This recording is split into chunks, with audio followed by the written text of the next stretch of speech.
आप देख रहे प्रोडिया डीपी ने जो हमारे मध्य में पवन वर्मा जी, वास्तविकता में इनकी जो पेंटिंग है उसका जो उत्कृष्ट जो एक पड़ाव है वास्तविकता में मुझे देखने को मिलता है। यहाँ पर राष्ट्रीय पक्षी मोर विराजमान है और जब मोर विराजमान है तो उस पर जो इन्होंने बहुत सारी चीजें रखी हैं और काउंटिंग जब मैंने की है तो मुझे जो ये फिगर याद आ रहा है इसमें लगभग 501 स्टेप्स इस तरह के विराजमान हैं।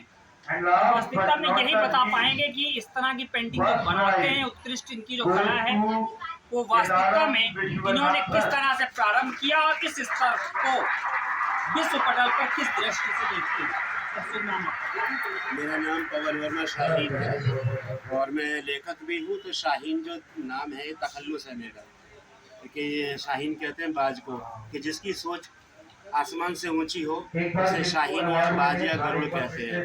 तो मेरे गुरुजी ने दिया था तखल्लुस, तो पवन वर्मा शाहीन नाम है। और खानदानी से मैं सुनार हूँ और बचपन से ही 14 साल की उम्र, मतलब आप हर एक चीज को बहुत बारीकी से तराशते हैं। हाँ, तो 14 साल की उम्र से ही मैं चित्रकारी सीख रहा हूँ और 40वां साल चल रहा है।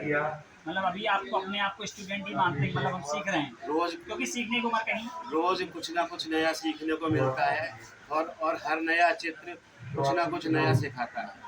सर जो इस तरह की पेंटिंग बनाई है वास्तविकता में इस पेंटिंग को कहते क्या है, क्योंकि बहुत सारे बच्चों को बहुत सारे छात्रों को पता ही नहीं कि कौन सी पेंटिंग है, तो उनको हमको ये भी बताना पड़ता है कि भैया ये पेंटिंग किस है और इस शैली से कहीं ना कहीं उसका ताल्लुक है। आपने इतना गंभीर प्रश्न किया है तो मैं इसका उत्तर गंभीरता से देता हूँ, क्योंकि मैं पढ़ता भी हूँ इसलिए लिख पाता हूँ थोड़ा सा। उपनिषद का वाक्य है कलैव ब्रह्म, यानी सब कुछ कला है, कला ही ब्रह्म है। दुनिया का सभी कुछ निर्माण पहले किसी कल्पनाशील व्यक्ति के मस्तिष्क में होता है, वहाँ से कला अपनी यात्रा आरंभ करती है। जब उसके मस्तिष्क में एक चित्र, एक आकृति रूप ले लेती है तब वो कागज पे आती है।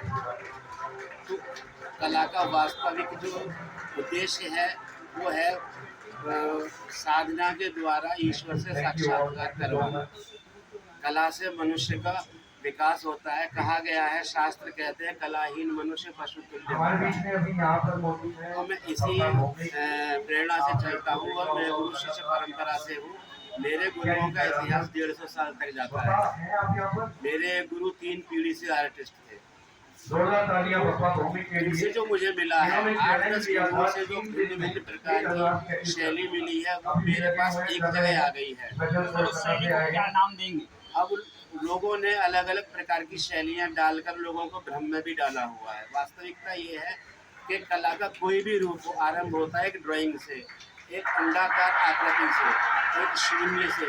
यदि हम सर्कल बनाने में कामयाब हो जाते हैं तो हम आगे की यात्रा करते हैं। क्यों? शून्य से आरंभ है, शून्य तक पहुंचना है। अब जैसे ये चित्र है, ये समाधि की अवस्था का चित्र है। मैं छोटे छोटे चित्र, हर तरह के चित्र, मार्केट के चित्र बनाता हुआ और अंतर यात्रा करता हुआ यहाँ तक पहुँचा हूँ कि मैं 16 घंटे की पद्मासन में सेटिंग करता हूँ। और ये सांस रोक के किया जाने वाला काम है।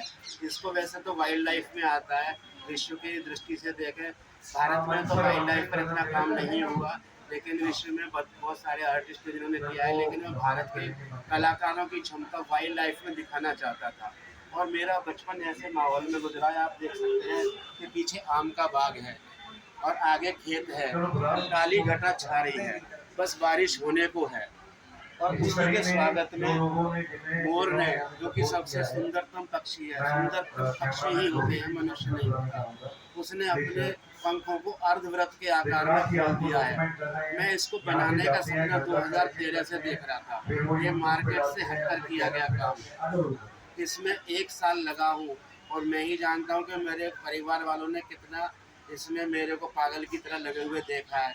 चाय पीना भूल गया, बाथरूम जाना भूल गया, लगा हूँ तो लगा हूँ।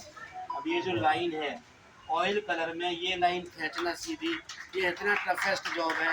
बड़े बड़े आर्टिस्ट जिंदगी गुजारते हैं सीधी लाइन में। हाँ, क्योंकि इसमें स्केल यूज नहीं हो सकता। और मेरा सपना था कि मैं एक एक बाल पर उतने ही रिफ्लेक्शन लूँ जितने के पीकॉक के बाल में होते हैं। तो वही मेरा प्रयास रहा है। और ये इतना बड़ा साइज इसलिए हुआ है क्योंकि मोर के पंख का साइज 3.5 फीट का होता है कम से कम, 3.5 फीट इधर, 3.5 फीट उधर, 9 फुट 9 इंच का पेट, तो इस वजह से इसका साइज 9.25 फुट बाई 6.5 फीट हो गया है। और ये अपने आप 3 प्रकार की आर्ट है, अफोर्डेबल, कलेक्टिव एंड रेयर, यानी दुर्लभ। तो ये दुर्लभ चित्र हो गया है, मैं भी इसे दोबारा नहीं बना सकता हूँ, मेरे पास अभी इसके लिए नहीं है, मैं किसी और यात्रा पर जा चुका हूँ। क्या संदेश देना चाहेंगे इस जगह से? संदेश यही है कि हम बेहतर चित्रकारी सिखाएं, इसलिए ना सिखाएं कि उन्हें उससे पैसे कमाने, इसलिए सिखाएं कि उनके अंदर कल्पनाशीलता जागे। कल्पना से, कला से कल अपना, कल्पना कहते हैं कल को अपना बना लेना। जिसकी जितनी अच्छी कल्पनाशीलता है उतना ही वो बेहतर बनाएगा अपने कल को, यानी भविष्य को सुनहरा बनाएगा। कल्पना को करो साकार कि विश्व आपके चरणों में आए और भारतीय संस्कृति को भी कहीं ना कहीं नमन करे। वास्तविकता में आपने जिस तरह से संदेश दिया है हमारे राष्ट्रीय पक्षी के माध्यम से, वो अपने आप में विश्व पटल पर भारतीय संस्कृति को और भारतीय चित्रकला को भी कहीं ना कहीं पूर्णतया प्रदर्शित करता है। विश्वगुरु रहा और विश्वगुरु की तरफ ही हम प्रयासरत हैं। शाहीन जी की जो कला की जो यात्रा है वो बड़ी संघर्ष में है, समर्पित है, और कितनी भी समस्या आई शाहीन जी को, इन्होंने समस्याओं को छोटा बना दिया और अपनी कला को निरंतर प्राण और सर्जन देते रहे। और आज जो विश्व की उत्कृष्ट कलाकृतियों में जो है इन्होंने मयूर का निर्माण करा। तो ये जो हमारे शाहीन जी है, इनका जो बहुत बड़ा जो ये तपस्या के रूप में, जो वरदान रूप में ये अमृत जो पैदा हुआ, ये जो मयूर है, मयूर खाली पक्षी नहीं है, मयूर हमारे अध्यात्म से जुड़ा हुआ है, मयूर हमारी विरासत से जुड़ा हुआ है। मयूर कार्तिकेय भगवान शिव के पुत्र कार्तिकेय का वाहन है। मयूर हमारे विष्णु जी के जो अवतारी थे, श्री कृष्ण जी, उनके बड़े प्रिय मयूर, उनके नाचते थे, गाते थे। अपने आप में बहुत बड़ी ऊर्जा है और एक एक चीज, जैसे हमारी मिनिएचर्स में एक एक चीज पेंटिंग्स में बारीकी बारीकी खान निकाल देना, तो आप उसमें देख सकते हैं। तो इनकी तपस्या का जो अमृत कलश निकला वो इस मयूर के नाम पे विश्व की अद्भुत कलाकृतियों में शाहीन जी ने दी। तो ये एक विश्व धरोहर भी है, ये मेरा अपना व्यक्तिगत मत है। और मैं जीवन में बहुत सारी शुभकामनाएं शाहीन जी को दूंगा, पवन शाहीन जी को, कि ऐसे ही एक मार्गदर्शन हमारे आने वाले कलाकारों को बने, कि जीवन में कोई भी समस्या है, समस्याओं को हरा देना है और अपने उद्देश्य को रखना है सर्वप्रिय और सर्व से ऊपर, और अपने उद्देश्यों को जीतना है। कर्म योगी जीतते हैं और परमात्मा की परम पिता परमेश्वर की उन पर कृपा होती है। मैं बहुत सारी शुभकामनाएं देते हुए अपनी वाणी को विराम दूंगा। हर हर महादेव।